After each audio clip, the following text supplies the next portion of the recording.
Imagine going to bed thinking an election is over, only to watch the results completely flip weeks later. Yeah, I mean, that really forces you to question the mechanics of everything you just watched happen. Right.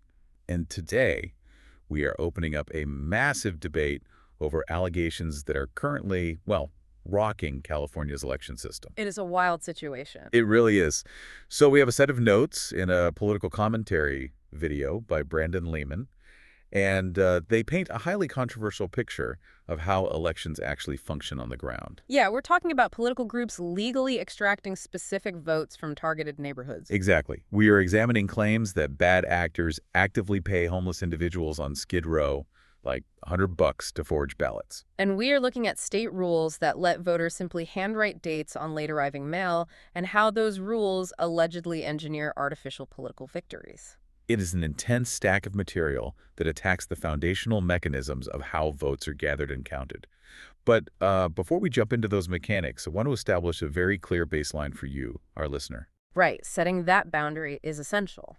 Our mission in this deep dive is to unpack these highly charged political claims objectively. We are not taking sides here. No, not at all. We are not endorsing these viewpoints. We are simply breaking down the arguments exactly as they are presented in the original source material. Because we want to understand the machinery of what these sources claim is happening. And when you look past the immediate political outrage in this commentary, the core tension really boils down to a massive debate over fundamental trade-offs. Trade-offs between accessibility and security, right? Exactly. You have Democrats operating the state system who prioritize voter accessibility. I mean, their stated goal is making it as easy as possible for every single citizen to cast a ballot. Right, removing all the friction. Yes. But then you have Republicans looking at that exact same system and demanding voter security. They want to ensure every single vote meets strict, verifiable legal standards. And everything we are going to explore today sits directly on the fault line of that accessibility versus security debate. It really does. Okay, so let's unpack this. Because before a single ballot goes through a counting machine, we have to look at how activists actually collect those votes out in the real world. Right, out on the streets. Yeah. The commentary argues the system gets manipulated right at the voter's doorstep through a mechanism called ballot harvesting. So let's break down the legal reality of that first. In California, ballot harvesting is fully legal. Wait, so anyone can just grab your ballot? Pretty much. It's a practice where third parties can physically collect your completed ballot and submit it to the county for you. This could be a campaign worker, a political activist, or, just a friend. Okay, and why did the state make that legal? The state allows this to lower the barrier to entry. If you lack transportation, or maybe you work a 12-hour shift and just cannot reach a drop box, a third party can legally step in and transport your envelope. Okay, that sounds helpful in theory. But the theory presented in the notes argues this accessibility feature creates a massive blind spot. Oh, a huge one, according to the source. Yeah, the video points directly to a voting guide published on the website for the Democratic Socialists of America, the DSA. This guide gives activists step-by-step instructions on how to handle ballot delivery in neighborhoods. And the tactical application there is crucial, because the very first step it lists is to confirm strong candidate support. Right. The guide explicitly instructs activists to figure out the voter's political leaning before they ever offer to take physical possession of the ballot. And if the activist discovers that you intend to vote for an opposing candidate, the DSA guide literally tells them to just thank them and move on. Wow. So they deliberately withhold their transportation assistance based on your political preference. Yep. Which operates entirely within the legal framework of California's current rules. I mean, there is no law forcing a political activist to deliver a ballot for someone who opposes their candidate. But the commentary argues this crosses a severe ethical line. Absolutely. The strategy relies on something political scientists call asymmetrical mobilization. Activists go door to door using voter data, and they selectively extract votes from sympathetic citizens who might otherwise, just leave their ballot sitting on the kitchen counter. The commentator goes as far as calling this a legally permitted form of widespread national voting fraud, which brings up an interesting comparison. Let's hear it. If I offer to mail a letter for you, but I inspect the recipient's name first and walk away if I don't like who you are writing to, I am not providing a public service. Right. I am basically manipulating the flow of mail. And that analogy captures the exact frustration driving the conservative viewpoint here. They view this practice as weaponizing a legal loophole for partisan gain. Yeah, they feel it's totally unfair. And the source makes a very pointed argument regarding a double standard. They say if Republican activists utilize these precise methods like using data to knock on specific doors, checking political alignment, and actively refusing to help Democrats turn in their ballots, Democrats would immediately label the tactic as voter suppression and intimidation. It really shows how the identical action gets framed entirely differently depending on which trade-off you value more. Totally. But looking at Lehman's framework, the issues go far beyond legal gray areas at the doorstep. The commentary argues this environment spills over into alleged illegal schemes operating openly on the streets. Yeah, so the claims transition here from exploiting legal loopholes to alleged outright criminal enterprise. Yeah, right. The video zeroes in on downtown Los Angeles, specifically the Skid Row area. The commentator alleges that fraudulent petitioners actively target the highly vulnerable homeless population. It's a pretty heavy accusation. Very heavy. They claim these petitioners pay homeless fentanyl addicts $100 in cash to forge names, forge addresses, and forge signatures of registered voters. And the video actually includes an audio clip where a petitioner allegedly tries to coax an individual into signing documents under a different name. Right, and what's the logic behind targeting that specific demographic?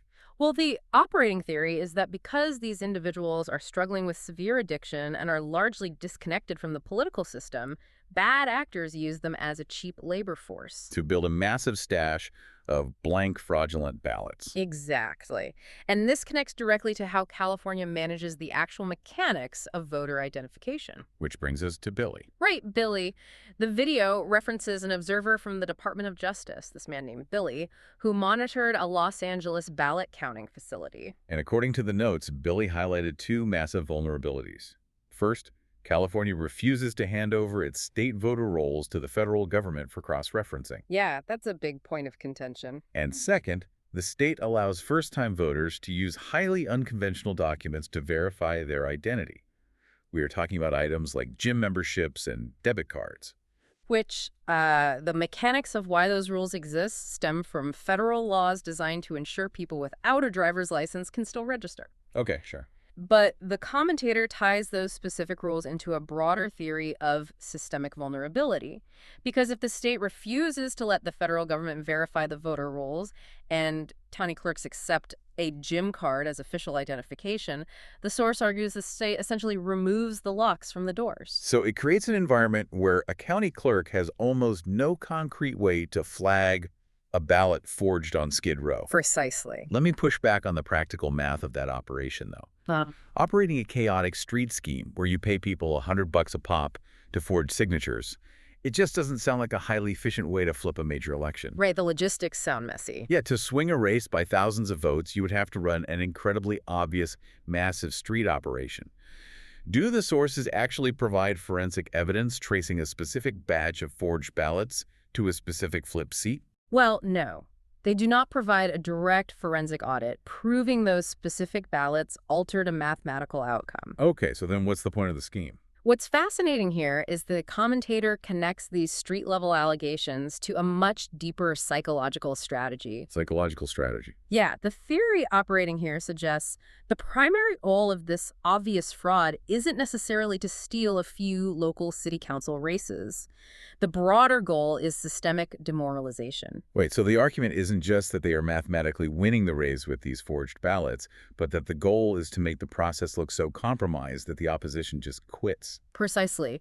The video actually draws a direct comparison to North Korea. North Korea? Wow. Yeah, in North Korea, the government boasts a 99% voter turnout.